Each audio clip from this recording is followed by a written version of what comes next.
أشهد أن لا إله إلا الله وحده لا شريك له وأشهد أن محمدا عبده ورسوله أما بعد فأعوذ بالله من الشيطان الرجيم بسم الله الرحمن الرحيم الحمد لله رب العالمين الرحمن الرحيم مالك يوم الدين إياك نعبد وإياك نستعين اهدنا الصراط المستقيم صراط الذين أنعمت عليهم غير المغضوب عليهم ولا الضالين.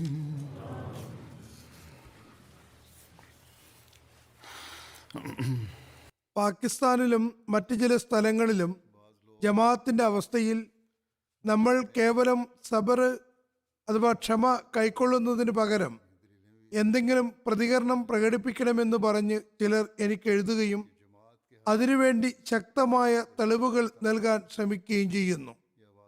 ഒരുപാട് സബറായിരിക്കുന്നു, അതുകൊണ്ട് ഹദ്റത്ത് മുസ്ലിം അള്ളാഹുവിൻ്റെ ഉദാഹരണങ്ങൾ നൽകാൻ ശ്രമിക്കുകയും ജമാഅത്ത് ഇങ്ങനെ പ്രതികരിച്ചിട്ടുണ്ട്, ചില സ്ഥലങ്ങളിൽ പ്രതികരിക്കാൻ അദ്ദേഹം അനുമതി നൽകിയിട്ടുണ്ട് എന്നും പറയുന്നു. ഹദ്റത്ത് മുസ്ലിം മൗദിലേക്ക് ചേർത്തു പറയുന്ന ഈ കാര്യങ്ങൾ തികച്ചും തെറ്റാകുന്നു. ആ കാര്യങ്ങളെ തെറ്റായ നിലയിലാണ് മനസ്സിലാക്കിയത്. ചില സംഭവങ്ങൾ മുന്നിൽ വന്നിട്ടുണ്ടാകും, ആരെങ്കിലും അത് വായിച്ചിട്ടുമുണ്ടാകും, പക്ഷേ മനസ്സിലാക്കിയത് തെറ്റായ രീതിയിലാണ്. അതെ, അദ്ദേഹം നിയമത്തിന്റെ പരിധിയിൽ നിന്നുകൊണ്ട് ചില നടപടികൾ സ്വീകരിച്ചിരുന്നു. എന്നാൽ ഒന്നും ചിന്തിക്കാതെ കലാപകാരികളുടെ ജാഥകൾ പോലെ നടത്തുന്നതിന് അനുമതി നൽകുകയല്ല ചെയ്തത്. ഇനി എവിടെയെങ്കിലും വല്ല പ്രതിഷേധവും ഏതെങ്കിലും വിധത്തിൽ ഉണ്ടായെങ്കിൽ അത് കാലത്തിന്റെ ഖലീഫയുടെ അനുമതിയോടെ ആയിരുന്നു. അല്ലാതെ ഓരോ ഓഫീസറും സ്വന്തം നിലയ്ക്ക് തങ്ങളുടെ ആളുകളെ ഒരുമിച്ച് കൂട്ടി പ്രതിഷേധിച്ചു തുടങ്ങുകയല്ലായിരുന്നു. ഏതായാലും ഇന്ത്യ വിഭജനത്തിനു മുമ്പ് ഇന്ത്യയിൽ ബ്രിട്ടീഷുകാരുടെ ഭരണമായിരുന്നു. ചില ബ്രിട്ടീഷ് ഓഫീസർമാരും നമ്മുടെ എതിരാളികളായ മറ്റ് ഓഫീസർമാരും ഹദ്റത്ത് മുസ്ലിം മൗദിന്റെ പ്രഭാഷണങ്ങളെ പ്രകോപനപരമായ പ്രസംഗങ്ങൾ എന്ന് പറഞ്ഞ് അദ്ദേഹത്തിനു മേൽ കൈവയ്ക്കാൻ ഒരുപാട് ശ്രമിച്ചിരുന്നു. എന്നാൽ എല്ലാ പ്രാവശ്യവും എതിരാളികൾക്കും ഓഫീസർമാർക്കും അവരുടെ മുഖം എന്താണെന്ന് വ്യക്തമാക്കി കാണിച്ചുകൊണ്ട് അദ്ദേഹം അവസാനം എപ്പോഴും ജമാഅത്തിനോട് പ്രവാചകന്മാരുടെ ജമാഅത്തുകളുടെ കർത്തവ്യം ക്ഷമയും നിയമപാലനവുമാണെന്ന് പറയുമായിരുന്നു. അതേപ്പറ്റി അക്കാലത്തെ എതിരാളികളായ ഓഫീസർമാരും അംഗീകരിച്ചതാണ്. അതായത് പ്രസംഗം നടക്കുമ്പോൾ ഇന്ന് അദ്ദേഹത്തിന് മേൽ കൈവയ്ക്കാൻ അവസരം കിട്ടുമെന്നും കലാപവും സമാധാന ഭംഗവും തുടങ്ങിയ വകുപ്പുകൾ ചേർത്തി പിടിക്കാൻ ശ്രമിക്കാമെന്നും കരുതിയിരുന്നു. എന്നാൽ പ്രസംഗത്തിന്റെ അവസാനമാകുമ്പോൾ തികച്ചും മറ്റൊരു രീതിയിൽ ജമാഅത്തിനെ ഉപദേശിക്കുകയും നിയമപരിധിക്ക് പുറത്തുള്ള കാര്യങ്ങളെ വിലക്കുകയും ചെയ്തിരുന്നു. അങ്ങനെ എതിരാളികളായ ഓഫീസർമാരുടെ പദ്ധതികൾ വെള്ളത്തിലാകുമായിരുന്നു. മാത്രമല്ല, ഇസ്ലാമിക അധ്യാപനങ്ങൾക്കും ഹദ്റത്ത് മസീഹ് മൗഊദ് അലി ഇസ്ലാമിന്റെ പാഠങ്ങൾക്കും തികച്ചും വിപരീതമായ അധ്യാപനം അദ്ദേഹത്തിന് എങ്ങനെ നൽകാൻ സാധിക്കും? ഹദ്റത്ത് മസീഹ് മൗഊദ് അലി ഇസ്ലാം നിരവധി സ്ഥലങ്ങളിൽ സബർ ചെയ്യാൻ ഉപദേശിക്കുകയും ദുആ ചെയ്യാൻ പഠിപ്പിക്കുകയും ചെയ്തിരിക്കുന്നു. അദ്ദേഹം വ്യക്തമായും പറയുന്നു, പാദങ്ങൾ മൃദുലങ്ങളായവർക്ക് എന്നോടൊപ്പം മുള്ളുകളും കല്ലുകളും നിറഞ്ഞ വഴികളിലൂടെ നടക്കാൻ കഴിയില്ല. സബറിന് കഴിവില്ലാത്തവർ തീർച്ചയായും എന്നെ ഒഴിവാക്കി പോകട്ടെ. ഈ സബർ അഥവാ ക്ഷമ തന്നെയാണ് ലോകത്ത് ജമാഅത്തിനെ തനതായ വ്യതിരിക്തതയിൽ നിലനിർത്തുന്നത്. പല രാഷ്ട്രീയ നേതാക്കളും മാധ്യമ പ്രവർത്തകരും എന്നോട് ചോദിക്കുമ്പോൾ ഞാൻ അധികവും അവർക്ക് നൽകാറുള്ള മറുപടി ഇങ്ങനെയാണ്: ഞങ്ങളെ ബുദ്ധിമുട്ടിക്കുകയും ദ്രോഹിക്കുകയും ചെയ്യുന്ന ആളുകളിൽ നിന്ന് തന്നെയാണ് ഞങ്ങൾ അഹമ്മദികളും ഉണ്ടായത്. ദ്രോഹങ്ങൾ ചെയ്തിട്ടും അള്ളാഹുവിന്റെ അനുഗ്രഹത്താൽ അവരിൽ നിന്ന് ആളുകൾ ഇവിടേക്ക് വന്നുകൊണ്ടിരിക്കുന്നു. ഞങ്ങളുടെ സ്വഭാവവും ഒരു കാലത്ത് അവരുടേതുപോലെ തന്നെയായിരുന്നു. ഞങ്ങൾക്കും അവരെ പോലെ പ്രതികരിക്കാൻ കഴിയും. പക്ഷേ ഞങ്ങൾ കാലത്തിന്റെ ഇമാമിന് വിശ്വസിച്ചിരിക്കുന്നു. അദ്ദേഹം സമാധാനം സ്ഥാപിക്കാനും ദൈവികാനുഗ്രഹങ്ങൾക്ക് അവകാശികളാകാനും ഞങ്ങൾക്ക് നൽകിയ അധ്യാപനം നിങ്ങൾ സബർ കൈക്കൊള്ളണമെന്നാണ്. അതേസമയം നിയമപരിധിക്കുള്ളിൽ നിന്നുകൊണ്ട് തങ്ങളുടെ അവകാശങ്ങൾ നേടിയെടുക്കാൻ സാധ്യമായ ശ്രമങ്ങളൊക്കെ ചെയ്തുകൊള്ളുക. ചില സമയത്ത് ചില കാര്യങ്ങൾ നിയമപരമായ നടപടികൾ കൂടാതെ അള്ളാഹുവിൽ മാത്രം ഭരമേൽപ്പിക്കാനും അദ്ദേഹം ഉപദേശിച്ചിട്ടുണ്ട്. പറയുന്നു, അള്ളാഹു താൻ തന്നെ നമ്മുടെ സഹായത്തിന് വരുന്നതാണ്. അവൻ വരികയും ചെയ്തിട്ടുണ്ട്. ചുരുക്കത്തിൽ ഇതാണ് പ്രവാചകന്മാരുടെ ചരിത്രമെന്ന് അറിയുക. നമ്മൾ സബർ കൈക്കൊള്ളണമെന്ന് തന്നെയാണ് ഹദ്രത്ത് മസീമദ് അലി സ്വലാത്തു വസ്സലാമിന്റെയും അധ്യാപനം. ഈ മറുപടിയിൽ ആളുകൾ ആശ്ചര്യപ്പെടുകയും സമാധാനം കാക്ഷിക്കുന്നവരുടെ ശരിയായ പ്രതികരണം ഇതുതന്നെയാണെന്ന് പറഞ്ഞ് അവർ ശ്ലാഘിക്കുകയും ചെയ്യുന്നു. ഹദ്രത്ത് മുസ്ലിം മൗദിനെ ഉദ്ധരിച്ചു പറയുന്നവർക്ക് അദ്ദേഹത്തിന്റെ തന്നെ ഖുതുബകളുടെ വെളിച്ചത്തിൽ കുറെ കൂടി വിശദമാക്കി പറയാൻ ഞാൻ ആഗ്രഹിക്കുന്നു. ഈ ഖുതുബയിൽ അദ്ദേഹം സബറിന്റെ വിവക്ഷകൾ വളരെ വിശദമായി വിവരിക്കുകയും അതിലേക്ക് വെളിച്ചം വീശുകയും ചെയ്തിട്ടുണ്ട്. മാത്രമല്ല, അതിനുശേഷം ധാർമ്മികതയെ സംബന്ധിച്ച് അദ്ദേഹം ഒരു ഖുതുബ പരമ്പര തന്നെ ആരംഭിക്കുകയും അതിനെ സബർ എന്ന വിഷയവുമായി ബന്ധിപ്പിക്കുകയും ചെയ്തു. ഏതായാലും ഈ ഖുതുബകളെ പ്രയോജനപ്പെടുത്തിക്കൊണ്ട് ഞാൻ ചില കാര്യങ്ങൾ വിവരിക്കുന്നതാണ്. അങ്ങനെ ഹസ്രത്ത് മസീമദ് അലി ഇസ്ലാം വിവിധ സന്ദർഭങ്ങളിൽ അക്ഷമയെയും ക്ഷമയെയും സംബന്ധിച്ച് നൽകിയ അധ്യാപനങ്ങളുടെ ഉദ്ധരണികളും കേൾപ്പിക്കുന്നതാണ്. ഹസ്രത്ത് മുസ്ലിം മൗദ് റളിയല്ലാഹു അൻഹു സബറിനെ വളരെ പ്രധാനപ്പെട്ട ഒരു സംഗതിയായി വിവരിച്ചിരിക്കുന്നു. ഇത് പ്രവാചകന്മാരുടെ ജമാഅത്തുകളുടെ വളരെ സുപ്രധാനവും പ്രഥമ കർത്തവ്യങ്ങളിൽപ്പെട്ടതുമായ കാര്യമാകുന്നു. അതുകൂടാതെ ഒരു ജമാഅത്തിനും പുരോഗതി പ്രാപിക്കാൻ സാധ്യമല്ല. ലോകത്തെ തങ്ങൾക്ക് പിന്നിൽ നടക്കാൻ നിർബന്ധിക്കാനും കഴിയില്ല. ഈ കർത്തവ്യം നിറവേറ്റാതെ വിജയം കണ്ടെത്തിയ ഒരു ജമാഅത്തും കടന്നു കഴിഞ്ഞു പോയിട്ടില്ല.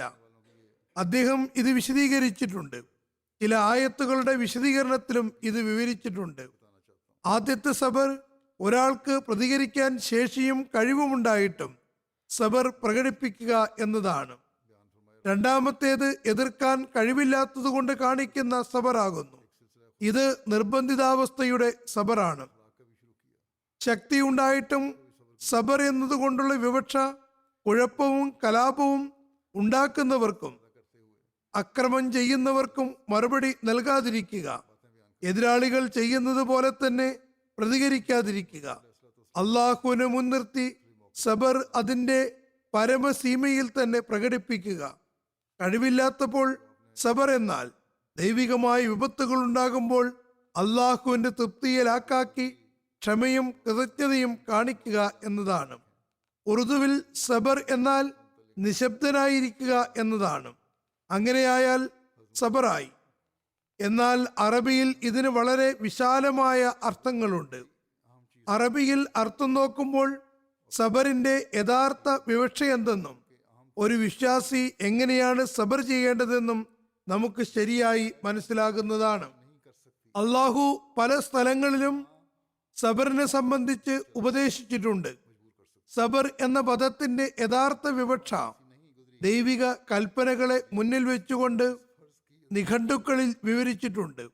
അതനുസരിച്ച് സബറിന് 3 അർത്ഥങ്ങളുണ്ട്. 1, തിന്മകളിൽ നിന്ന് രക്ഷപ്പെടുക, തങ്ങളുടെ ആത്മാവിനെ അതിൽ നിന്ന് തടയുക. 2, സൽക്കർമ്മങ്ങളിൽ സ്ഥായി ഭാവത്തോടെ നിലകൊള്ളുക. 3, പരാതികൾ പറയുന്നതിൽ നിന്ന് രക്ഷപ്പെടുക. ഈ അർത്ഥമാണ് പൊതുവിൽ ഉറുദുവിൽ സ്വീകരിക്കാറുള്ളത്. ഒന്നാമത്തെ അർത്ഥത്തിന്റെ അടിസ്ഥാനത്തിൽ തന്നിലേക്ക് വലിച്ചടിപ്പിക്കുന്ന തിന്മകൾക്കെതിരിൽ തുടർച്ചയായും സ്ഥായിയായും പൊരുതുക. മാത്രമല്ല, മേലിൽ ആകർഷിക്കപ്പെടാവുന്ന തിന്മകൾക്കെതിരിലും പൊരുതാൻ തയ്യാറായിരിക്കുക. തങ്ങൾ വലിയ ക്ഷമാശീലരാണെന്ന് പറഞ്ഞ് കൈകെട്ടിയിരുന്നാൽ മാത്രം മതിയാകുന്നതല്ല, മറിച്ച് സ്ഥായീ ഭാവത്തോടെ തങ്ങൾക്കുള്ളിൽ ശുദ്ധി വരുത്തുകയും ചെയ്യുന്നതാണ് യഥാർത്ഥ സബർ.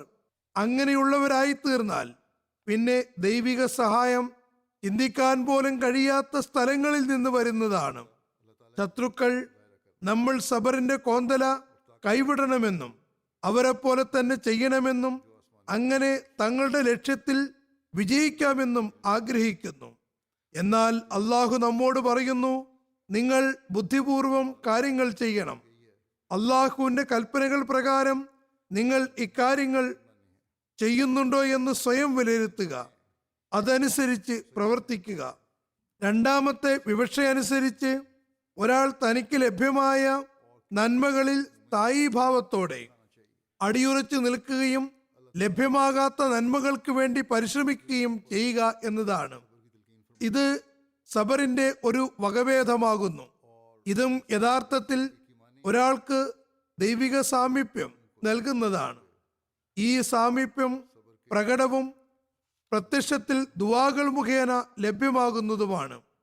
അതേക്കുറിച്ച് അള്ളാഹു വിശുദ്ധ ഖുർആനിൽ പറയുന്നു, വസ്തഈനു ബിസ്സബ്രി വസ്സലാ വഇന്നഹാ ലകബീറത്തുൻ ഇല്ലാ അലൽ ഖാശഈൻ.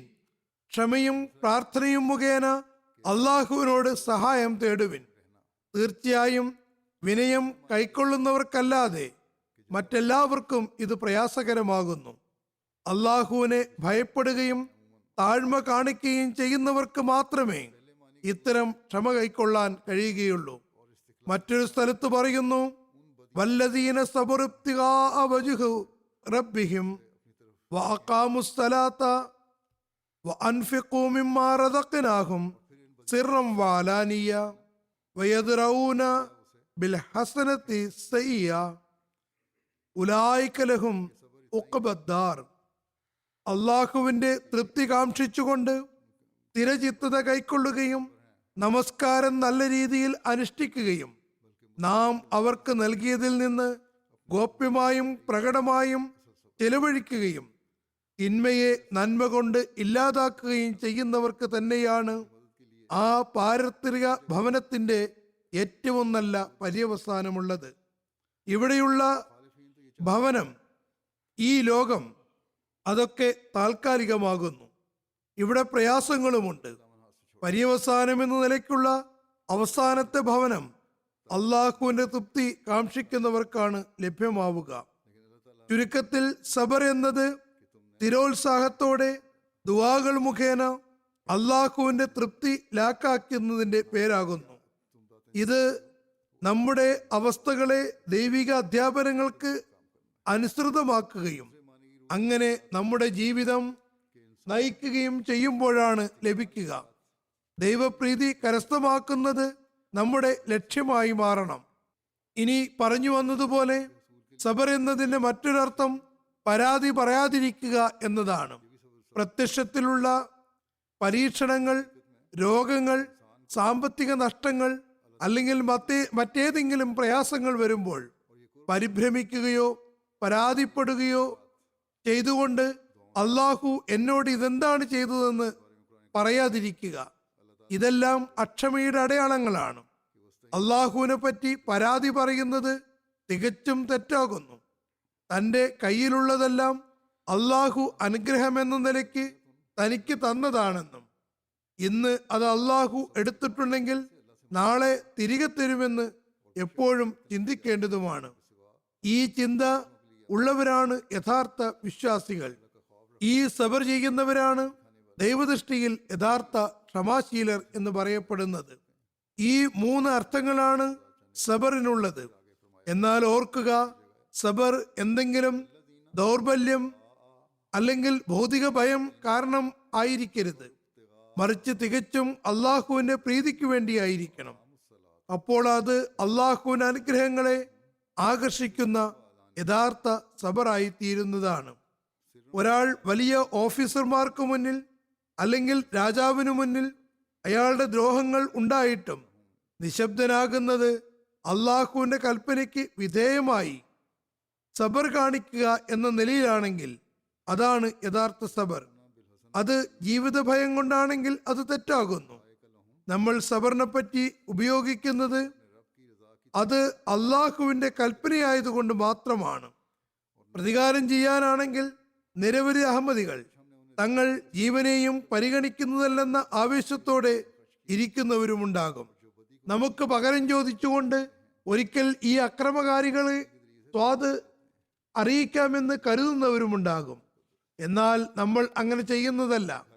അത് നമുക്ക് നൽകപ്പെട്ട സുശിക്ഷണത്തിന് എതിരാകുന്നു. നമ്മൾ അത്തരം നീക്കങ്ങളെ വെറുക്കുന്നു. കാരണം ഇത് പ്രവാചകന്മാരുടെ ജമാഅത്തുകളുടെ ചര്യയല്ല. നമ്മൾ ബയ്യത്തിന്റെ ഉടമ്പടിയിൽ മനുഷ്യകുലത്തെ എല്ലാവിധ ദ്രോഹങ്ങളിൽ നിന്നും രക്ഷിക്കുമെന്നും ശപഥം ചെയ്തവരാകുന്നു. ഹദ്രത്ത് മസീമോദ് അലി ഇസ്ലാം നമ്മളെ വളരെ ശക്തമായി ഇത്തരം കാര്യങ്ങളിൽ നിന്ന് വിലക്കിയിട്ടുമുണ്ട്. ഹദ്രത്ത് മുസ്ലിമോദ് റളിയല്ലാഹു അൻഹു സബർ എന്ന വിഷയത്തിൽ മറ്റൊരു വിശദീകരണം കൂടി തന്നിട്ടുണ്ട്. ഓർക്കുക, നിങ്ങളുടെ കർമ്മങ്ങളിലൂടെ സബറും ആത്മാഭിമാനത്തിന്റെ ശൂന്യതയും തമ്മിലുള്ള വ്യത്യാസം പ്രകടമാകണം. ഉദാഹരണമായി, ഒരാൾ തന്റെ അത്യാവശ്യ കാര്യത്തിനു വേണ്ടി ഒരു വ്യക്തിയുടെ അടുക്കൽ കുറച്ച് തുക ആവശ്യപ്പെടാൻ പോയാൽ അവരൻ അയാളെ ശകാരിക്കുകയും നിർലജ്ജനെന്നും ആത്മാഭിമാനമില്ലാത്തവനും എന്നും പറഞ്ഞ് വളരെയേറെ അപമാനിക്കുകയും ചെയ്യുകയാണെങ്കിൽ തുക ചോദിക്കാൻ പോയവൻ ഇപ്പോൾ തന്റെ ആവശ്യമാണെന്നും അതുകൊണ്ട് ശകാരം കേൾക്കാതെ നിവൃത്തിയില്ലെന്നും കരുതി അതെല്ലാം തിരിച്ചു തള്ളുകയാണെങ്കിൽ അത് നിർലജ്ജയും ആത്മാഭിമാനമില്ലായ്മയുമാണ്. എന്നാൽ ചിലപ്പോൾ സാമൂഹികവും മതപരവുമായ ആവശ്യങ്ങൾക്ക് വേണ്ടി സബർ ചെയ്യേണ്ടി വരും, നിശബ്ദരായിരിക്കേണ്ടി വരും. ഈ സബർ സ്വാർത്ഥ താല്പര്യങ്ങൾക്ക് വേണ്ടിയുള്ളതായിരിക്കില്ല. അതുകൊണ്ട് അത് യഥാർത്ഥ സബർ ആകുന്നു. അത് ആത്മാഭിമാനമില്ലായ്മയല്ല.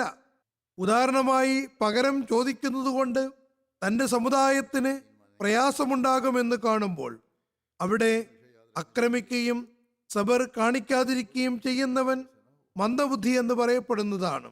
കാരണം അതുകൊണ്ട് അയാൾ തന്റെ സമുദായത്തിന് നഷ്ടം വരുത്തുകയാണ് ചെയ്യുന്നത്. ചുരുക്കത്തിൽ, ഒരാൾ തന്റെ സമുദായത്തിന്റെ നന്മയെ ലാക്കാക്കി പ്രതികാരം ചോദിക്കുന്നില്ലെങ്കിൽ, ലോകത്തിലെ നഷ്ടങ്ങളിൽ നിന്ന് രക്ഷിക്കാൻ സബർ ചെയ്യുകയാണെങ്കിൽ അയാളുടെ സബർ എന്ന് പറയപ്പെടുന്നതാണ്. ചുരുക്കത്തിൽ, നമ്മൾ ഇക്കാര്യങ്ങൾ ഓർമ്മ വെക്കേണ്ടതാണ്. ചില ആളുകൾ വലിയ ആവേശത്തിൽ വന്ന് ഇന്നയാളെ പോലീസ് അറസ്റ്റ് ചെയ്തുവെന്നും അതുകൊണ്ട് സംഘടിക്കുകയും ജാഥ നടത്തുകയും ചെയ്യണമെന്നും പറയുന്നു. ഇതെല്ലാം തെറ്റായ കാര്യങ്ങളാകുന്നു. ശത്രു ആഗ്രഹിക്കുന്നത് ഇത്തരത്തിൽ നമ്മൾ പ്രതികരിക്കണമെന്നും അങ്ങനെ കൂടുതൽ കാഠിന്യം പ്രവർത്തിക്കാമെന്നുമാണ്. നേരത്തെ തന്നെ നമുക്കെതിരുള്ള ഓഫീസർമാരുമായി കൂടിച്ചേർന്ന് ഈ അഹമ്മദികളെ കീഴ്പ്പെടുത്താമെന്നും അവരുടെ സംവിധാനത്തിനുമേൽ കൂടുതൽ നിയന്ത്രണങ്ങൾ ഏർപ്പെടുത്താമെന്നും അല്ലെങ്കിൽ അതിനുള്ള ആവശ്യം ഉന്നയിക്കാമെന്നും കരുതുന്നു. അതേസമയം ഭരണകൂടവും ചില ഓഫീസർമാരും മറിച്ച് ഭൂരിപക്ഷവും പ്രത്യേകിച്ചും എതിരാണ് താനും. ആ സമയത്ത് ഭരണകൂടത്തിലെ ചില ഉദ്യോഗസ്ഥന്മാരും അവരെ സഹായിക്കുന്നു. അത്തരം സന്ദർഭത്തിൽ മുനാഫിക്കീങ്ങളും പ്രയോജനമെടുക്കുന്നു. ഇത്തരത്തിലുള്ള പ്രതികരണം അവിടെ ഉണ്ടായപ്പോൾ അത്തരം സന്ദർഭങ്ങളിൽ അവസ്ഥ കൂടുതൽ മോശമായി. നമ്മളത് കണ്ടിട്ടുണ്ട്. അങ്ങനെയാണ് ഉണ്ടാകുക. നമ്മുടെ അനുഭവം ഇങ്ങനെയുള്ള അവസരങ്ങളിൽ ഇത്തരം പ്രതികരണം ഉണ്ടായപ്പോൾ അവസ്ഥ മോശമായി എന്നതാണ്. ഇത്തരം സംഭവങ്ങൾ ജമാഅത്തിന്റെ ചരിത്രത്തിലുമുണ്ട്. അത് നേട്ടത്തിന് പകരം നഷ്ടമുണ്ടാക്കി. സബർ പ്രകടിപ്പിച്ചുകൊണ്ട് അവസ്ഥകളെ നന്നാക്കാൻ നിയമപരമായി ശ്രമിച്ചപ്പോൾ 100% അല്ലെങ്കിൽ പോലും പല സ്ഥലത്തും അതുകൊണ്ട് പ്രയോജനമുണ്ടായി. ഒരു സന്ദേശം ഞങ്ങൾ ഏതായാലും എത്തിക്കട്ടെ. ഞങ്ങളും ഈ ജനതയുടെ ഭാഗം തന്നെയാണ്. തെറ്റായ പ്രതികരണം ഞങ്ങൾക്കും പ്രകടിപ്പിക്കാൻ കഴിയും. അതല്ലെങ്കിൽ ഞങ്ങളിൽ ഏതൊരു വ്യക്തിക്കും അങ്ങനെ ചെയ്യാൻ കഴിയും. പക്ഷേ ഞങ്ങളത് ചെയ്യുന്നില്ല. അത് ഇസ്ലാമിക അധ്യാപനങ്ങൾക്ക് വിരുദ്ധമാകുന്നു. പതിയെ പതിയെ ചില ഓഫീസർമാർക്ക് മേൽ അതിൻ്റെ നല്ല പ്രഭാവവും ഉണ്ടായിട്ടുമുണ്ട്. അത്തരം ചില കാര്യങ്ങൾ അനുഭവത്തിൽ വന്നിട്ടുമുണ്ട്. നമ്മൾ ശകാരത്തിനു പകരം ശകാരവും മർദ്ദനത്തിനു പകരം മർദ്ദനവും തുടങ്ങിയാൽ അനുഭാവികൾക്ക് മേൽ നമ്മൾ നല്ല പ്രഭാവം ഉണ്ടാക്കുന്നതിന് പകരം മോശം പ്രഭാവം ഉണ്ടാക്കുന്നവരാകും. പിന്നെ അവർ ചോദിക്കും, ഞങ്ങൾ ഇവരിൽ ചേരാൻ മാത്രം വാഗ്ദത്ത മസീഹ് വന്നുകൊണ്ട് ഇവരിൽ എന്ത് ഗുണപരമായ മാറ്റമാണ് ഉണ്ടാക്കിയത്? ഇവരുടെ എതിരാളികളെ പോലെ തന്നെയാണ് ഇവർ എതിരാളികളോടുള്ള പെരുമാറുന്നത്. പ്രവാചകന്മാരുടെയും അവരുടെ ജമാഅത്തുകളുടെയും ചര്യ സബറും ദുആയും പ്രാവർത്തികമാക്കുകയാണ്. അതാണ് അള്ളാഹുവിന്റെയും റസൂലിന്റെയും കൽപ്പന. ഹദ്രത്ത് മസീഹ് മൗഊദ് അലൈഹി ഇസ്ലാം നൽകിയ അധ്യാപനവും അതുതന്നെയാണ്. അതുകൊണ്ട് നമ്മൾ ജമാഅത്തിന്റെ വിശാലമായ നന്മയ്ക്ക് വേണ്ടി താൽക്കാലികവും ചെറുതുമായ പ്രയാസങ്ങളെ സബർ കൊണ്ട് സഹിക്കേണ്ടതാണ്. മറിച്ച് ഹദ്രത്ത് മുസ്ലിം മൗഊദ് റളിയല്ലാഹു അൻഹു ഒരു സന്ദർഭത്തിൽ പറയുന്നു, നമുക്ക് ചില സന്ദർഭങ്ങളിൽ നിയമത്തിന്റെ വാതിലുകളിൽ മുട്ടേണ്ട ആവശ്യവുമില്ല. ദ്രോഹങ്ങൾ സബർ ചെയ്തുകൊണ്ട് സഹിക്കേണ്ടതാണ്.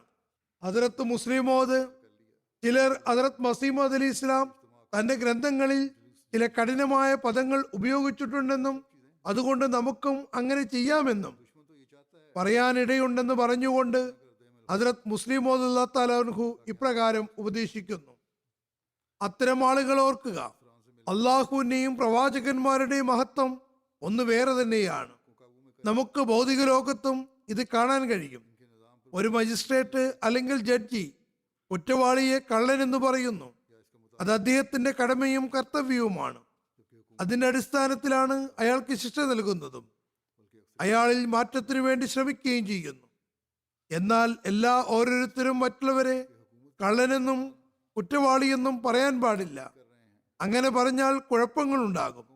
ഹദ്രത്ത് മസീഹ് മൗഊദ് അലൈഹി ഇസ്ലാം ജനങ്ങളുടെ ദൗർബല്യം പ്രകടമാക്കിക്കൊണ്ട് അവയെ ചൂണ്ടിക്കാണിച്ചിട്ടുണ്ടെങ്കിൽ അത് അവരുടെ നന്മയ്ക്ക് വേണ്ടിയും അവരുടെ തെറ്റായ വീക്ഷണങ്ങളിൽ നിന്ന് ജനങ്ങളെ രക്ഷിക്കുന്നതിന് വേണ്ടിയുമാണ് ചെയ്തിട്ടുള്ളത്. എന്നാൽ ഹദ്രത്ത് മസീഹ് മൗഊദ് അലൈഹി സ്വലാത്തു വസ്സലാമിന്റെ വ്യക്തിത്വവുമായി ബന്ധപ്പെട്ട കാര്യമാണെങ്കിൽ അദ്ദേഹം പറയുന്നു, ഗാലിയാൻ സുൻകർ ദുആ ദേത്താ ഹൂം ഇൻ ലോഗോं को रहम है जोश में और गैज़ घटाया हमने. ശകാരം കേൾക്കുമ്പോൾ നാം അവർക്ക് വേണ്ടി ദുആ ചെയ്യുന്നു. കാരുണ്യമാണ് ആവേശത്തിലുള്ളത്. കോപത്തിനെ നമ്മൾ തണുപ്പിച്ചിരിക്കുന്നു. ഹദ്രത്ത് മസീഹ് മൗഊദ് അലൈഹി ഇസ്ലാം മറ്റുള്ളവരുടെ ദ്രോഹങ്ങളെ സബറോടുകൂടി സഹിക്കണമെന്നാണ് നമുക്ക് നൽകിയ അധ്യാപനം. ഹദ്രത്ത് മുസ്ലിം മൗഊദ് റളിയല്ലാഹു അൻഹു ഒരു ഉദാഹരണം എന്നോണം ഹദ്രത്ത് മസീഹ് മൗഊദ് അലൈഹി സ്വലാത്തു വസ്സലാമിന്റെ ജീവിതത്തിൽ ആ മഹാത്മാവിന്റെ ഒരു സംഭവം വിവരിക്കുന്നുണ്ട്. ഒരിക്കൽ ഹദ്രത്ത് മസീഹ് മൗഊദ് അലൈഹി ഇസ്ലാം ലാഹോറിൽ വണ്ടിയിലിരുന്ന് പോവുകയായിരുന്നു. നാട്ടിലെ ദുർഭകന്മാരായ ആളുകൾ അദ്ദേഹത്തിന് നേർക്ക് കല്ലെറിയാൻ തുടങ്ങി. അത് അദ്ദേഹത്തിന്റെ വണ്ടിക്ക് മേൽ കൊള്ളുന്നുമുണ്ടായിരുന്നു. കുതിരവണ്ടിയായിരുന്നു, അടച്ചുറപ്പുണ്ടായിരുന്നു.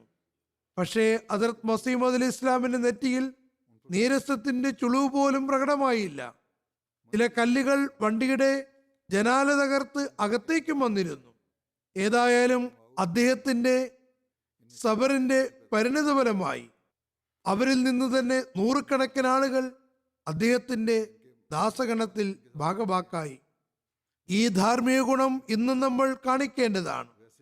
ഏതെങ്കിലും എതിരാളി സ്വാർത്ഥ ലാഭവും മനസ്സിലെ പകയും വിദ്വേഷവും നിമിത്തം അതിരുകടക്കുകയാണെങ്കിൽ അള്ളാഹു സ്വയം തന്നെ അയാളോട് പകരം ചോദിക്കുന്നതാണ്. പക്ഷേ ഒരു നിബന്ധന, നമ്മൾ ക്ഷമയോടുകൂടി ദുആയോടുകൂടി വർത്തിക്കേണ്ടതാണ്. തിരുനബി സല്ലല്ലാഹു അലൈഹി വസല്ലമിന്റെ കാലഘട്ടത്തിൽ നിരവധി ആളുകൾ നബി സല്ലല്ലാഹു അലൈഹി വസല്ലമിന്റെയും സഹാബാക്കളുടെയും സബറും നിശ്ചയദാർഢ്യവും കണ്ടുകൊണ്ടാണ് ഇസ്ലാമിലേക്ക് വന്നത്. ഇക്കാലഘട്ടത്തിലും നമുക്ക് അതിനുള്ള ഉദാഹരണങ്ങൾ ലഭ്യമാണ്. ഹദ്രത്ത് മുസ്ലിം മൗഊദ് റളിയല്ലാഹു അൻഹു പറയുന്നു, ഹദ്രത്ത് മസീഹ് മൗഊദ് അലൈഹി ഇസ്ലാമിന്റെ കാലത്തും അദ്ദേഹത്തിന്റെ സബർ കണ്ടുകൊണ്ട് ജനങ്ങൾ അദ്ദേഹത്തിന്റെ ജമാഅത്തിൽ ചേർന്നിട്ടുണ്ട്. ഇന്നും നമുക്കത് കാണാൻ കഴിയുന്നു. ഇന്നും പല ആളുകളും എനിക്ക് വിവിധ രാജ്യങ്ങളിൽ നിന്ന് വരുന്ന കത്തുകൾ ജമാഅത്തിന്റെ ഈ ചരിത്രം കണ്ടുകൊണ്ട് ആളുകൾ ജമാഅത്തിൽ ഭാഗവാക്കാകുന്നതായി നമുക്ക് കാണാൻ കഴിയുന്നു എന്ന് പറയുന്നു. സബറിനെ സംബന്ധിച്ച് ജമാഅത്തിനെ ഉപദേശിച്ചുകൊണ്ട് ഹദ്രത്ത് മസീഹ് മൗഊദ് അലൈഹി ഇസ്ലാം പറയുന്നു, സബർ വലിയ രത്നമാകുന്നു. ഒരാൾ സബർ ചെയ്യുകയും കോപാകുലനായി സംസാരിക്കുകയും ചെയ്യുന്നില്ലെങ്കിൽ അയാളുടെ പ്രഭാഷണം സ്വന്തം നിലയ്ക്കുള്ളതായിരിക്കില്ല, മറിച്ച് ദൈവമാണ് അയാളെ കൊണ്ട് പ്രഭാഷണം നടത്തിക്കുന്നത്. ജമാഅത്ത് സബറോടുകൂടി വർത്തിക്കേണ്ടതാണ്. എതിരാളികളുടെ കാഠിന്യത്തിന് എതിരിൽ കാഠിന്യം പ്രവർത്തിക്കുകയും ശകാരങ്ങൾക്ക് പകരം ശകാരമുതിർക്കുകയും ചെയ്യരുത്. നമ്മുടെ എതിരാളി മര്യാദയോടുകൂടി സംസാരിക്കാൻ ബാധ്യസ്ഥനല്ല. ഹദ്രത്ത് മസീഹ് മൗഊദ് അലൈഹി ഇസ്ലാമിന്റെ നാമം ആദരവോടുകൂടി അയാൾ പറയണമെന്നില്ല. പറയുന്നു, ഇതിന് നബി സല്ലല്ലാഹു അലൈഹി വസല്ലമയുടെ ജീവിതത്തിൽ നിരവധി ഉദാഹരണങ്ങളുണ്ട്. സബറിനെ പോലുള്ള മറ്റൊരു കാര്യവും ഇല്ല തന്നെ. എന്നാൽ സബർ ചെയ്യുക എന്നത് വളരെ പ്രയാസകരമാകുന്നു. സബറോടുകൂടി വർത്തിക്കുന്നവനെ അള്ളാഹു സഹായിക്കുന്നു. തുടർന്ന് ജമാഅത്തിന്റെ അവസ്ഥയെപ്പറ്റി വിവരിച്ചുകൊണ്ടും പുതുതായി വരുന്നവർക്കുണ്ടാകുന്ന പ്രയാസങ്ങളെ പരാമർശിച്ചുകൊണ്ടും സബറിനെ പറ്റി ഉപദേശിച്ചുകൊണ്ടും ആ മഹാത്മാവ് പറയുന്നു, തിരുനബി സല്ലല്ലാഹു അലൈഹി വസല്ലമയുടെ കാലത്ത് മുസ്ലിങ്ങൾക്ക് അഭിമുഖീകരിക്കേണ്ടുന്ന പ്രയാസങ്ങൾ തന്നെയാണ് നമ്മുടെ ജമാഅത്തിനുമുള്ളത്. പുതുതായും ഏറ്റവും ആദ്യത്തെയും പ്രയാസം എന്തെന്നാൽ, ആരെങ്കിലും ഈ ജമാഅത്തിൽ പ്രവേശിക്കുമ്പോൾ ഉടൻ തന്നെ ബന്ധുമിത്രാദികൾ അകന്നു പോകുന്നു. എത്രത്തോളം എന്നാൽ ചിലപ്പോൾ മാതാപിതാക്കളും സഹോദരീ സഹോദരന്മാരും ശത്രുക്കളായി മാറുന്നു. അസ്സലാമു അലൈക്കും എന്ന് പോലും പറയില്ല, ജനാസ നമസ്കരിക്കാൻ ആഗ്രഹിക്കില്ല. ഇത്തരത്തിലുള്ള നിരവധി പ്രയാസങ്ങൾ അഭിമുഖീകരിക്കേണ്ടി വരും. പറയുന്നു, ചില ദുർബല പ്രകൃതമുള്ളവർ അത്തരം ഘട്ടങ്ങളിൽ പരിഭ്രമിക്കുന്നു എന്നത് എനിക്കറിയാം. എന്നാൽ ഓർക്കുക, ഇന്നും പ്രയാസങ്ങൾ വരേണ്ടതും അനിവാര്യമാകുന്നു. നിങ്ങൾ നബിമാരെക്കാളും റസൂൽമാരെക്കാളും മികച്ചവരൊന്നുമല്ല. അവർക്ക് മേൽ ഇത്തരം പ്രയാസങ്ങളും ബുദ്ധിമുട്ടുകളും വന്നിരുന്നു. ഇത് വരുന്നത് അള്ളാഹുവിലുള്ള വിശ്വാസം ബലപ്പെടുത്തുന്നതിന് വേണ്ടിയാണ്. വിശ്വാസത്തെ സുദൃഢീകരിക്കുന്നതിനും പരിശുദ്ധ മാറ്റങ്ങൾ ഉണ്ടാകുന്നതിനുമാണ് ഈ പ്രയാസങ്ങൾ വരുന്നത്. ദുആകളിൽ മുഴുകുക. നിങ്ങൾ പ്രവാചകന്മാരെ പിന്തുടരേണ്ടത് അനിവാര്യമാകുന്നു. സബറിന്റെ മാർഗങ്ങൾ സ്വായത്തമാക്കുകയും ചെയ്യുവിൻ. നിങ്ങൾക്ക് ഒരു നഷ്ടവും വരുന്നതല്ല. സത്യം സ്വീകരിച്ച കാരണത്താൽ നിങ്ങളെ ഉപേക്ഷിക്കുന്ന സുഹൃത്ത് യഥാർത്ഥ സുഹൃത്തല്ല. അല്ലാത്ത പക്ഷം അയാൾ നിങ്ങളോടൊപ്പം നിൽക്കേണ്ടതായിരുന്നു. നിങ്ങൾ അള്ളാഹുവിനാൽ സ്ഥാപിതമായ ജമാഅത്തിൽ പ്രവേശിച്ചു എന്ന കാരണത്താൽ നിങ്ങളെ ഉപേക്ഷിക്കുന്നവരുമായി നിങ്ങൾ വഴക്കും വക്കാണവും ഉണ്ടാക്കരുത്. മറിച്ച് അവർക്ക് വേണ്ടി ഗോപ്യമായി ദുആ ചെയ്യുവിൻ. നിങ്ങൾ അവരുമായി വഴക്കിടരുതെന്ന് മാത്രമല്ല, അള്ളാഹു നിങ്ങൾക്ക് അവന്റെ അനുഗ്രഹം കൊണ്ട് നൽകിയ ഉൾക്കാഴ്ചയും ദിവ്യജ്ഞാനവും അവർക്ക് ലഭ്യമാകുന്നതിന് വേണ്ടി ദുആ ചെയ്യുകയും വേണം. വഴക്കും വക്കാണവും ഉണ്ടാക്കുന്നതിൽ നിന്ന് തടയുക മാത്രമല്ല, ദുആ ചെയ്യാൻ വേണ്ടിയും പറയുന്നു. അവരും സത്യത്തെ തിരിച്ചറിയുന്നവരാകാൻ അവരോട് സഹാനുഭൂതി പ്രകടിപ്പിക്കാനാണ് പറഞ്ഞത്. പറയുന്നു, നിങ്ങൾ നിങ്ങളുടെ പരിശുദ്ധ മാതൃകയും ഉന്നതമായ ചുവടുകളുമായി നിങ്ങൾ വ്യക്തമാക്കി കാണിച്ചു കൊടുക്കുവിൻ. നോക്കുക, നിങ്ങൾ എല്ലാ കുഴപ്പങ്ങളുടെയും വഴിയിൽ നിന്നും രക്ഷപ്പെടണമെന്നും ശകാരങ്ങൾ കേൾക്കുമ്പോൾ ക്ഷമ കൈക്കൊള്ളണമെന്നും തിന്മയ്ക്ക് നന്മ കൊണ്ട് മറുപടി നൽകണമെന്നും കുഴപ്പത്തിലേക്ക് പ്രേരിപ്പിക്കുന്ന സ്ഥലങ്ങളിൽ നിന്ന് ഒഴിഞ്ഞു മാറണമെന്നും നിങ്ങൾക്ക് കൂടെ കൂടെ മാർഗനിർദ്ദേശം നൽകുന്നതിന് വേണ്ടിയാണ് ഞാൻ നിയോഗിക്കപ്പെട്ടിരിക്കുന്നത്. അത്തരം സദസ്സുകളിൽ നിന്ന് എഴുന്നേറ്റ് പോകാനും സൗമ്യമായി പ്രതികരിക്കാനുമാണ് വിശുദ്ധ ഖുർആൻ കൽപ്പിക്കുന്നത്. കൂടെ കൂടെ ഉണ്ടാകുന്നത് എന്തെന്നാൽ, ഒരാൾ തീക്ഷ്ണമായി എതിർപ്പ് പ്രകടിപ്പിക്കുന്നു. എതിർപ്പിൽ കുഴപ്പത്തിന്റെ മാർഗങ്ങൾ അവലംബിക്കുന്നു. കുഴപ്പങ്ങൾക്ക് ഹേതുവാകുന്ന രീതിയിൽ എതിർപ്പ് കാണിക്കുന്നു. അത് കേൾക്കുന്നവരിൽ കോപമുണ്ടാക്കാനുള്ള പ്രേരണയും ഉണ്ടാക്കുന്നു.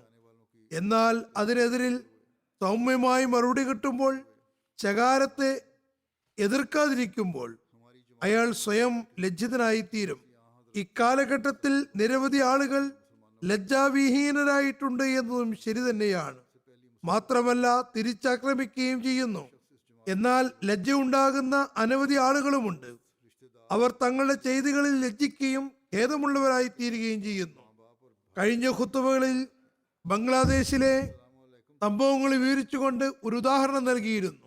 കലാപകാരികളിൽ ഒരു കുട്ടിയോട് നമ്മുടെ ഒരു കുട്ടി ചോദിച്ചു, നിങ്ങൾ ഇതൊക്കെ ആരുടെ പേരിലാണ് ചെയ്യുന്നതെന്ന് അറിയുമോ? അപ്പോൾ അവന് കാര്യം മനസ്സിലാകുകയും അവൻ എടുത്തിരുന്ന കല്ല് താഴേക്ക് വലിച്ചെറിയുകയും ചെയ്തു.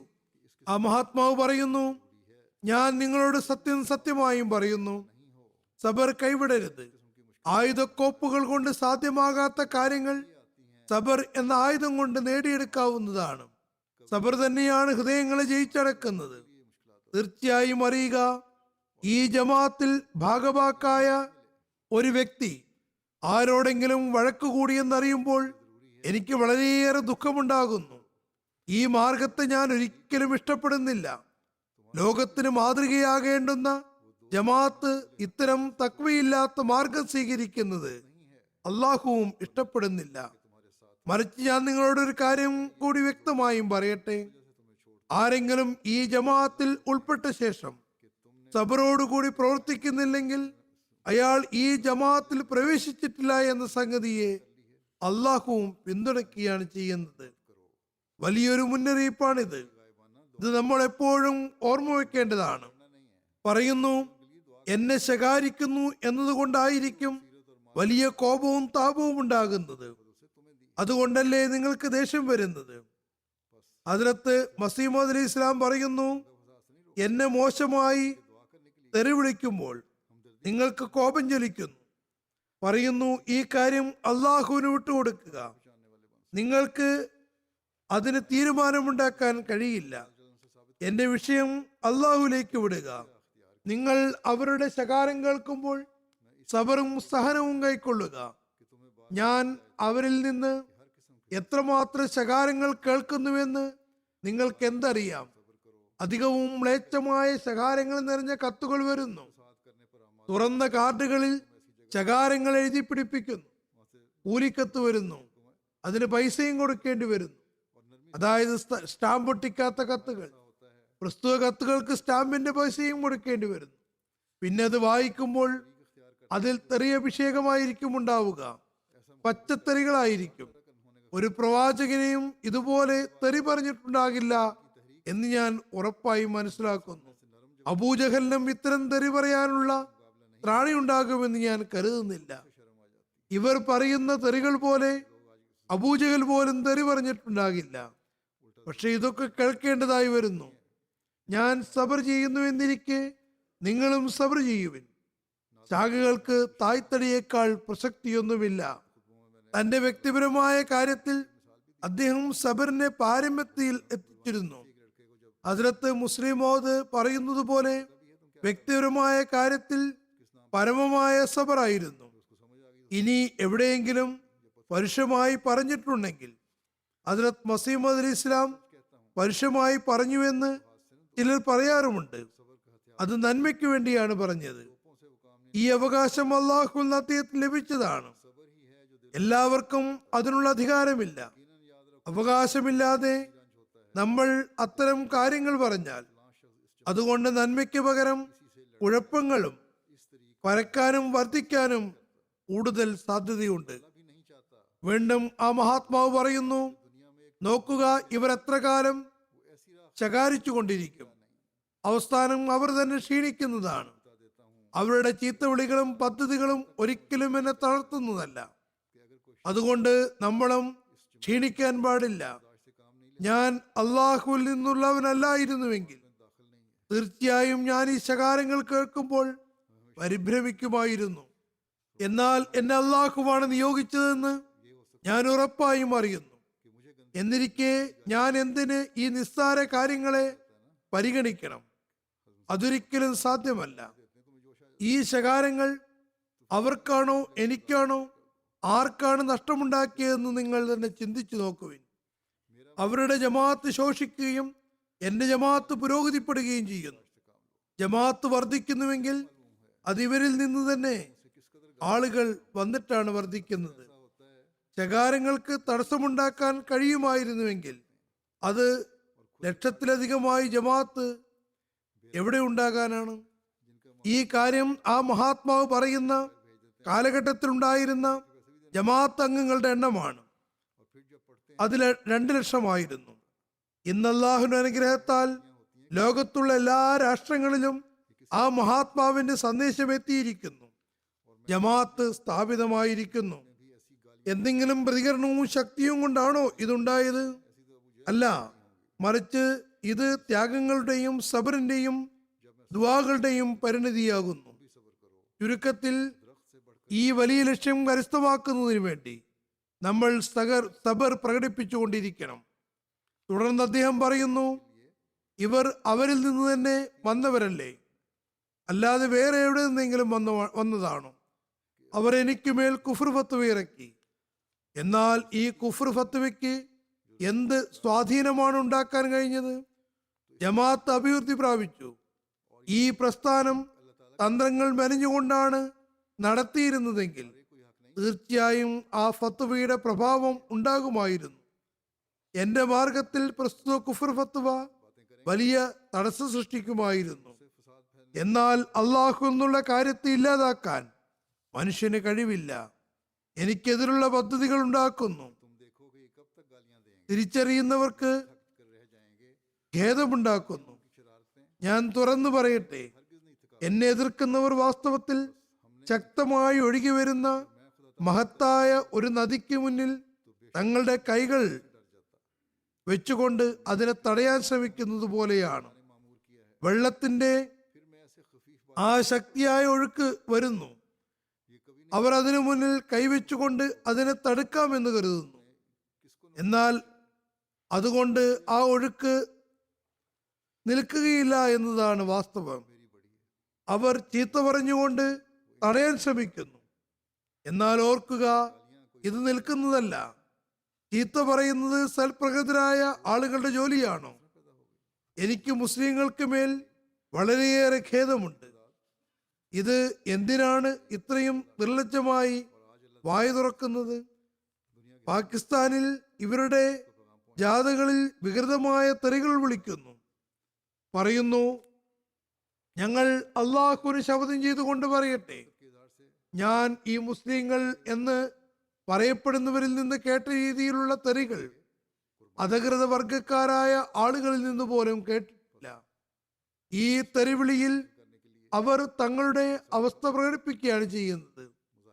തെറി വിളിച്ചാലല്ലാതെ അവർ തങ്ങളുടെ ബുദ്ധിമുട്ടിലും കർമ്മത്തിലും അതെങ്ങനെയുള്ളതാണെന്നും തങ്ങൾ ധിക്കാരികളും തമ്മാടികളുമാണെന്നും പ്രഖ്യാപിക്കുന്നു.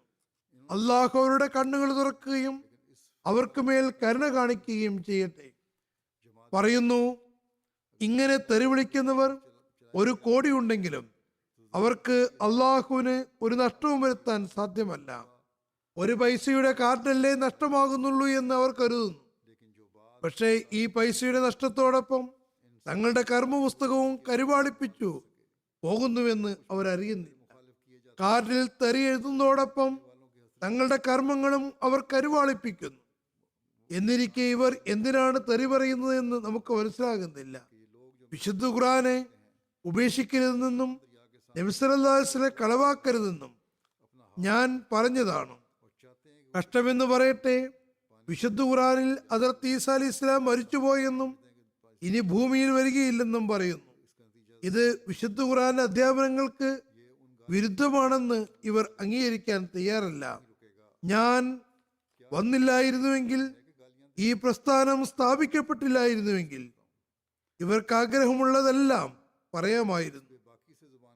അങ്ങനെയായാൽ അവർ ഉണർത്തുന്നവനും ബോധവൽക്കരിക്കുന്നവനും അവർക്കിടയിൽ ഉണ്ടാകുമായിരുന്നില്ല. എന്നാൽ അള്ളാഹു എന്നെ നിയോഗിച്ചയച്ചിരിക്കുന്നു. ഞാൻ നബി സല്ലല്ലാഹു അലൈഹി വസല്ലം പ്രഖ്യാപിച്ച ഹക്കം നീതിമാനായ വിധികർത്താവാകുന്നു. അതുകൊണ്ട് എന്നെ തീരുമാനത്തിൽ നീരസം പ്രകടിപ്പിക്കാൻ അവർക്ക് അവകാശമില്ല. എന്റെ കാര്യങ്ങൾ കേൾക്കുകയും ശ്രദ്ധിക്കുകയും എന്നെ നിരാകരിക്കാൻ ധൃതി കാണിക്കാതിരിക്കുകയും ചെയ്യുന്നതായിരുന്നു തക്വ. ഞാൻ സത്യമായും പറയുന്നു, ഞാൻ വന്നിരിക്കെ ഇനി വായ തുറക്കാൻ ഇവർക്ക് അവകാശമില്ല. ഞാൻ അള്ളാഹുവിൽ നിന്ന് നീതിമാനായ വിധികർത്താവായി വന്നിരിക്കുന്നു. നബി സല്ലല്ലാഹു അലൈഹി വസല്ലം അള്ളാഹുവിന്റെ കൽപ്പന പ്രകാരം സ്ഥാപിച്ച സബറിന്റെ നിലവാരത്തിലേക്ക് തത്തുല്യമായത് ഇനിയില്ല. അദ്ദേഹം പറയുന്നു, ഹസ്രത്ത് മൂസ അലൈഹി ഇസ്ലാമിന് അദ്ദേഹത്തിന്റെ സമുദായം ബനി ഇസ്രായേൽ ഉടൻ തന്നെ വിശ്വസിച്ചു. അതുകൊണ്ട് സമുദായത്തിന്റെ ഭാഗത്ത് നിന്ന് ദുഃഖമോ പ്രയാസമോ തടസ്സമോ അഭിമുഖീകരിക്കേണ്ടി വന്നില്ല. ഹദ്റത്ത് മൂസാക്ക് തന്റെ സമുദായത്തിൽ നിന്ന് യാതൊരു ദുഃഖവും സഹിക്കേണ്ടി വന്നിട്ടില്ല. പ്രയാസങ്ങൾ ഫിറഔന്റെ ഭാഗത്ത് നിന്നായി ഉണ്ടായത്. എന്നാൽ ഇതിന് വിപരീതമായി നബി സല്ലല്ലാഹു അലൈഹി വസല്ലമന് തന്റെ സമുദായത്തിൽ നിന്ന് തന്നെ പ്രയാസങ്ങളുടെയും എതിർപ്പിന്റെയും അവസ്ഥയുണ്ടായി. പിന്നെ അത്തരമൊരു അവസ്ഥയിൽ നബി സല്ലല്ലാഹു അലൈഹി വസല്ലമനുണ്ടായ ഉന്നതതലത്തിലുള്ള വിജയങ്ങളും തിരുനബിയുടെ പരിപൂർണതയുടെയും ശ്രേഷ്ഠതയുടെയും ഏറ്റവും വലിയ തെളിവാകുന്നു. നബി സല്ലല്ലാഹു അലൈഹി വസല്ലം അള്ളാഹുവിന്റെ കൽപ്പനയും ഇംഗിതവും അനുസരിച്ച് തബ്ലീഗ് ആരംഭിച്ചപ്പോൾ ഏറ്റവും ആദ്യം സ്വന്തം സമുദായം എതിർക്കുന്ന അവസ്ഥ അഭിമുഖീകരിക്കേണ്ടി വരുമെന്ന് എഴുതുന്നു. നബി സല്ലല്ലാഹു അലൈഹി വസല്ലം ഖുറൈശികൾക്ക് ആദ്യം ഒരു വിരുന്ന് നൽകി. എല്ലാവരെയും വിളിച്ചുകൊണ്ട് പറഞ്ഞു, ഞാൻ നിങ്ങളോട് ഒരു കാര്യം ചോദിക്കട്ടെ, നിങ്ങൾ മറുപടി നൽകുവിൻ. അതായത്, ഈ പർവ്വതത്തിന് പിന്നിൽ ഒരു വലിയ സൈന്യമുണ്ടെന്നും അവർ നിങ്ങളെ നശിപ്പിക്കാൻ തക്കം പാർത്തിരിക്കുകയാണെന്നും ഞാൻ പറഞ്ഞാൽ നിങ്ങൾ അംഗീകരിക്കുന്നു. അവർ ഒന്നടങ്കം പറഞ്ഞു, തീർച്ചയായും ഞങ്ങൾ വിശ്വസിക്കുന്നതാണ്. കാരണം നീ എപ്പോഴും വിശ്വസ്തനും സത്യസന്ധനുമാകുന്നു.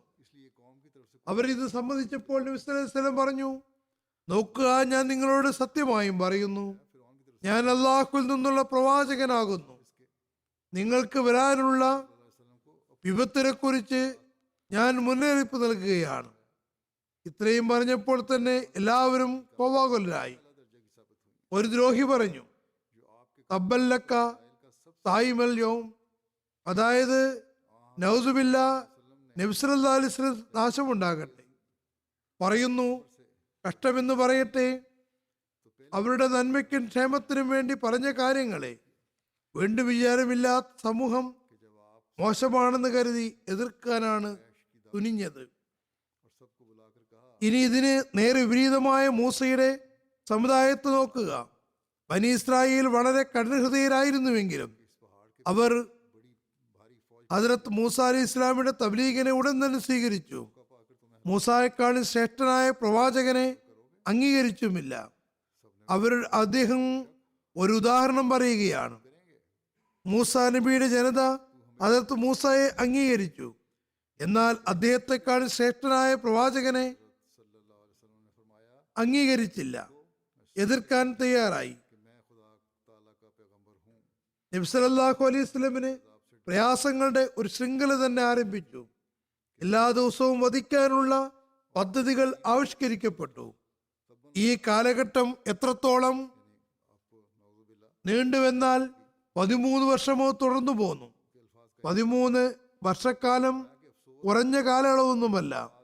ഈ കാലഘട്ടത്തിൽ നബി സല്ലല്ലാഹു അലൈഹി വസല്ലം അനുഭവിച്ച പ്രയാസങ്ങൾ വിവരിക്കുക എളുപ്പമല്ല. ആ ജനത പ്രയാസങ്ങളും ബുദ്ധിമുട്ടുകളും നൽകുന്നതിൽ ഒരു കുറവും വരുത്തിയില്ല. മറുഭാഗത്ത് അള്ളാഹുവിന്റെ പക്കൽ നിന്ന് ക്ഷമയ്ക്കും സ്ഥൈര്യത്തിനുമുള്ള നിർദ്ദേശമാണ് നൽകപ്പെട്ടിരുന്നത്. ഒരു ഭാഗത്ത് പ്രയാസങ്ങൾ ഉണ്ടാകുമ്പോൾ അള്ളാഹു പറയുന്നു, ക്ഷമ കൈക്കൊള്ളുകയും സ്ഥിരയത്തരായി നിലനിൽക്കുകയും ചെയ്യുവിൻ. ഇതാണ് സബറിന്റെ യഥാർത്ഥ വിവക്ഷ. മുൻകാല പ്രവാചകന്മാരെ പോലെ നീയും സബർ കൈക്കൊള്ളുക എന്ന് കൂടെ കൽപ്പന നൽകപ്പെട്ടു.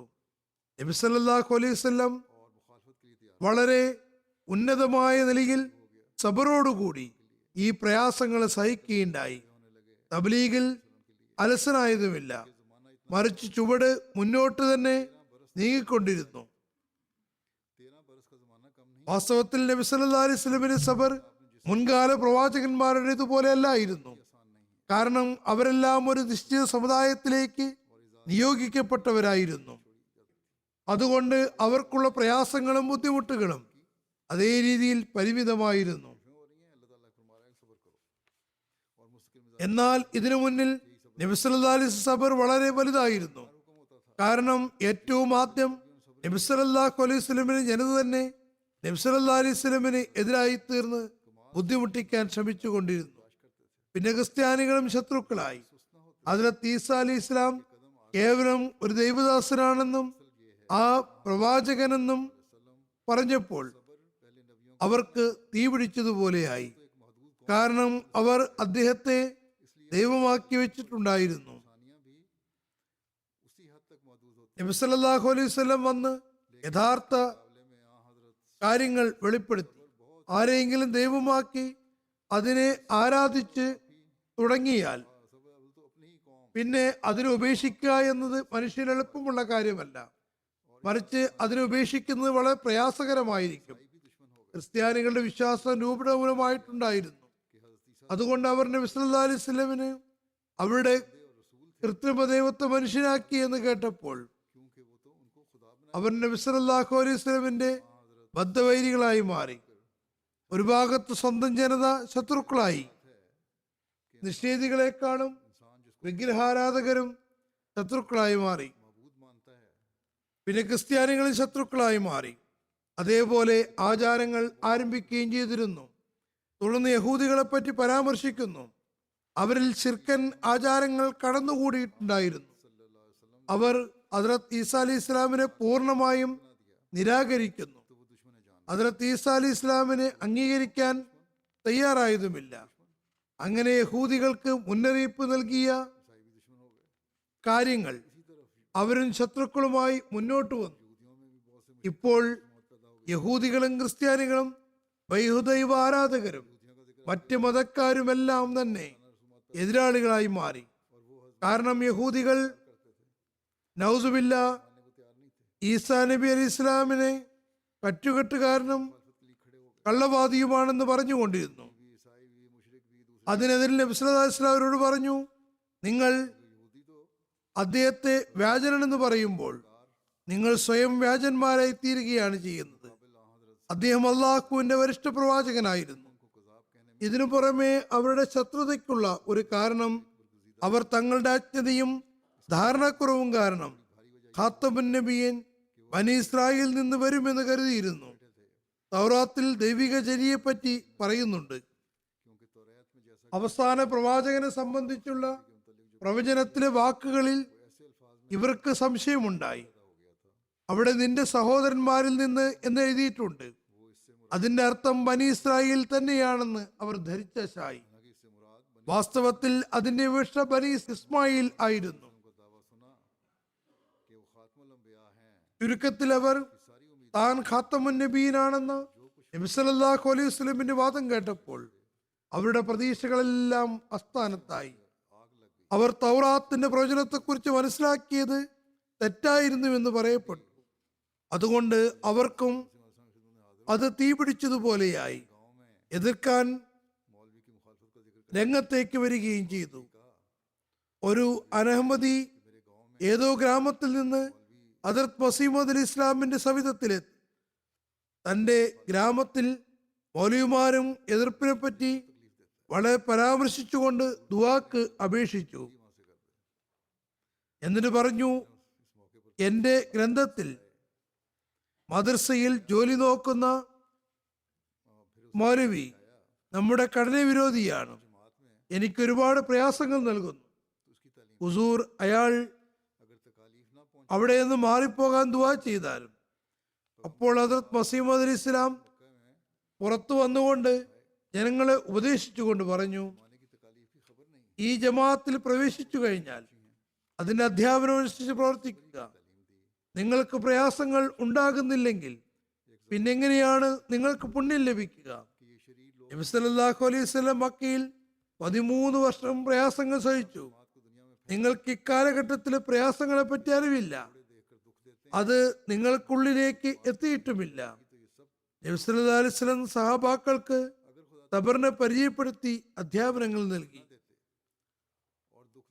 അതുപോലെ നമ്മുടെ ജമാഅത്ത് അള്ളാഹുവിന്റെ പിന്തുണയിലാകുന്നു. ദുഃഖം സഹിക്കുമ്പോൾ ഈമാൻ ബലവത്തായി മാറും. സബറിനെ പോലെയുള്ള മറ്റൊരു കാര്യവും ഇല്ല. ഒരിക്കൽ ബയ്യത്ത് ചെയ്യാൻ കുറച്ചാളുകൾ ഖാദിയാനിൽ വന്നു. അവരുപദേശിച്ചുകൊണ്ട് ആ മഹാത്മാവ് പറയുന്നു, ഭൗതികരായ ആളുകൾ ഉപായങ്ങൾ പ്രതീക്ഷയർപ്പിക്കുന്നു, പക്ഷെ അള്ളാഹു ഉപായങ്ങളെ ആശ്രയിക്കാൻ നിർബന്ധിതനല്ല. ചിലപ്പോൾ അവൻ ആഗ്രഹിക്കുമ്പോൾ തന്റെ ദാസന്മാർക്ക് വേണ്ടി സാഹചര്യങ്ങളും ഉപായങ്ങളും ഇല്ലാതെയും കാര്യങ്ങൾ നടത്തിക്കൊടുക്കുന്നു. ചിലപ്പോൾ സാഹചര്യവും സാമഗ്രികളും ഉണ്ടാകുന്നു, ചിലപ്പോൾ തയ്യാറായിട്ടുള്ള സാഹചര്യങ്ങളെ ഇല്ലാതാക്കുന്നു. ചുരുക്കത്തിൽ തങ്ങളുടെ കർമ്മങ്ങളെ പരിശുദ്ധമാക്കുവിൻ. അള്ളാഹുവിനെ എപ്പോഴും സ്മരിക്കുക, അലംഭാവം വരുത്. ഓടിക്കൊണ്ടിരിക്കുന്ന ഇര അല്പം അശ്രദ്ധമായാൽ വേട്ടക്കാരന്റെ കെണിയിൽപ്പെട്ടു പോകുന്നു. അതേപോലെ അള്ളാഹുവിന്റെ സ്മരണയിൽ നിന്ന് അശ്രദ്ധനാകുന്നവൻ ശൈത്താന്റെ ഇരയായിത്തീരുന്നു. തൗബയെ എപ്പോഴും ജീവസ്തുതാക്കി മാറ്റുക, അതിനെ മരിക്കാൻ അനുവദിക്കരുത്. ഒരിക്കലും തൗബ അഥവാ പശ്ചാത്താപമില്ലാതെ കഴിച്ചുകൂട്ടരുത്. എപ്പോഴും തൗബ ചെയ്തുകൊണ്ടിരിക്കുക. കാരണം ഉപയോഗിക്കപ്പെടുന്ന അവയവമാണ് പ്രയോജനപ്പെടാറുണ്ട്. ഏതൊന്നിനെയാണോ വൃഥാവിൽ തള്ളുന്നത് അതെന്നേക്കുമായി പ്രയോജനരഹിതമായി തീരുന്നു. അതുകൊണ്ട് തൗബയെ വൃഥാവിലാക്കാതിരിക്കാൻ സജീവമാക്കി നിലനിർത്തുവിൻ. നിങ്ങൾ സത്യസന്ധമായ തൗബ ചെയ്തിട്ടില്ലെങ്കിൽ അത് പാറയിൽ വിതച്ച വിത്ത് പോലെയാണ്. എന്നാൽ സത്യസന്ധമായ തൗബയാണെങ്കിൽ അത് നല്ല മണ്ണിൽ വിതച്ച വിത്ത് പോലെയുമാണ്. അത് യഥാസമയം ഫലം നൽകുന്നതാണ്. ഇന്ന് ഇത്തരം തൗബയിൽ വളരെ പ്രയാസമുണ്ട്. പുതുതായി ബയ്യത്ത് ചെയ്യുന്നവരോട് പറഞ്ഞു, ഇനി ഇവിടെ നിന്ന് പോയ ശേഷം നിങ്ങൾക്ക് പലതും കേൾക്കേണ്ടതായി വരും. ജനങ്ങൾ നിങ്ങൾ ഒരു കുഷ്ഠം ബാധിച്ച കാഫിറിനെ, ദജ്ജാലിനെ ബയ്യത്ത് ചെയ്തു എന്നും മറ്റും പറയുന്നതാണ്. ഹദ്രത്ത് മസീഹ് മൗഊദ് അലൈഹി ഇസ്ലാമിനെ ശകാരിക്കുന്നതാണ്. അങ്ങനെ ചെയ്യുന്നവർക്ക് മുന്നിൽ തീഷ്ണത കാണിക്കരുത്. നിങ്ങൾ അള്ളാഹുവിന് വേണ്ടി സബർ ചെയ്യാനാണ് നിയോഗിച്ചിരിക്കുന്നത്. ഈ കാര്യങ്ങൾ നമ്മൾ എപ്പോഴും ഓർക്കേണ്ടതാണ്. പറയുന്നു, അള്ളാഹു അവർക്ക് സന്മാർഗം നൽകാൻ അവർക്ക് വേണ്ടി ദുആ ചെയ്യുവിൻ. ഹദ്രത്ത് മസീഹ് മൗഊദ് നിയോഗിക്കപ്പെട്ടതിന്റെ ലക്ഷ്യം സബറാകുന്നു. നമ്മുടെ വിജയം ആ മഹാത്മാവിന്റെ ചവിട്ടടികളിൽ ചരിക്കുന്നതുമായി ബന്ധപ്പെട്ടിരിക്കുന്നു. പറയുന്നു, നമ്മുടെ വിജയത്തിനുള്ള ആയുധം എതിരാളികളോട് അതേ രീതിയിൽ പ്രതികരിക്കുകയല്ല, മറിച്ച് നമ്മുടെ വിജയത്തിനുള്ള ആയുധം ഇസ്തിഗ്ഫാറും തൗബയും ദീനീപരമായ അറിവ് കരസ്ഥമാക്കുന്നതും അള്ളാഹുവിന്റെ മഹത്വം ഓർക്കുന്നതും 5 നേര നമസ്കാരങ്ങൾ അനുഷ്ഠിക്കുന്നതുമാണ്. നമസ്കാരം ദുആ സ്വീകാര്യതയുടെ താക്കോലാകുന്നു. നമസ്കരിക്കുമ്പോൾ അതിൽ ദുആ ചെയ്യുക, അതിൽ അലംഭാവം കാണിക്കരുത്. ദൈവ സൃഷ്ടികളെ പറ്റിയാണെങ്കിലും സമസൃഷ്ടികളോടുള്ള കടമകളെ സംബന്ധിച്ചാണെങ്കിലും എല്ലാ തിന്മകളിൽ നിന്നും രക്ഷപ്പെടുവിൻ, എല്ലാ പാപങ്ങളിൽ നിന്നും വിട്ടുനിൽക്കുവിൻ. ചുരുക്കത്തിൽ ഈ ഉപദേശങ്ങൾ നമ്മുടെ വിജയത്തിന്റെയും പുരോഗതിയുടെയും അടിത്തറയാകുന്നു. ഹദ്രത്ത് മസീഹ് മൗഊദ് അലൈഹി ഇസ്ലാമിന്റെ ഉപദേശങ്ങൾ അനുസരിച്ച് നമ്മൾ ശരിയായ വിധത്തിൽ ഇസ്തിഗ്ഫാറും തൗബയും ചെയ്യുകയും ദീനീ വിജ്ഞാനങ്ങൾ ആർജിക്കുകയും 5 നേര നമസ്കാരങ്ങളിലേക്ക് ശ്രദ്ധിക്കുകയുമാണെങ്കിൽ നമുക്ക് വിജയമുണ്ടാകുന്നതാണ്. ശത്രുക്കൾ എത്രമാത്രം എതിർപ്പിൽ തീഷ്ണത കാണിക്കുന്നുവോ അത്രമാത്രം നമ്മൾ അള്ളാഹുവിലേക്ക് കുനിയേണ്ടതാണ്. ഇതാണ് നമ്മുടെ വിജയരഹസ്യം. ഇതിലേക്ക് ഹദ്രത്ത് മസീഹ് മൗഊദ് അലൈഹി ഇസ്ലാം കൂടെ ഉപദേശിച്ചിരിക്കുന്നു. അല്ലാതെ പ്രതികരിക്കാനല്ല പറഞ്ഞത്. ആ മഹാത്മാവ് പറഞ്ഞതുപോലെ നമ്മുടെ വിജയം ഏതായാലും വിധിക്കപ്പെട്ടതാണ് ഇൻഷാ അല്ലാഹ്. അതോടൊപ്പം യുക്തിസഹമായി നമ്മുടെ കടമകളും നമ്മൾ നിറവേറ്റണമെന്നതും ഓർക്കുക. യുക്തിപൂർവം ഒരുപാട് കാര്യങ്ങൾ ചെയ്യാൻ കഴിയും. യുക്തിയെ സ്വായത്തമാക്കേണ്ടത് വളരെ അനിവാര്യവുമാകുന്നു. ഓരോ അഹമ്മദിയും തന്റെ ഉത്തരവാദിത്വം മനസ്സിലാക്കുകയാണെങ്കിൽ നമ്മുടെ നിലപാടുകളും ദുആകളും മുഖേന ഒരുപാട് പ്രശ്നങ്ങൾ പരിഹരിക്കപ്പെടുന്നതാണ്. അള്ളാഹു നമുക്ക് സബർ നൽകുമാറാകട്ടെ, ദുആകൾക്ക് തൗഫീക്ക് നൽകുമാറാകട്ടെ. അവന്റെ തൃപ്തിയിലാക്കി ഈ കാര്യങ്ങളെ പ്രാവർത്തികമാക്കാൻ തൗഫീക്ക് നൽകുമാറാകട്ടെ.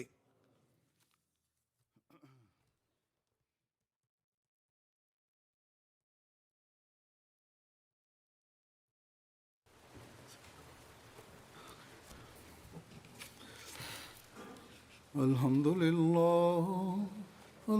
لله نحمده ونستعينه ونستغفره ونؤمن به ونتوكل عليه ونعوذ بالله من شرور أنفسنا ومن سيئات أعمالنا من يهده الله فلا مضل له ومن يضلل فلا هادي له ونشهد أن لا إله إلا الله ونشهد أن محمدا عبده ورسوله عباد الله رحمكم الله إن الله يأمر بالعدل والإحسان وإيتاء ذي القربى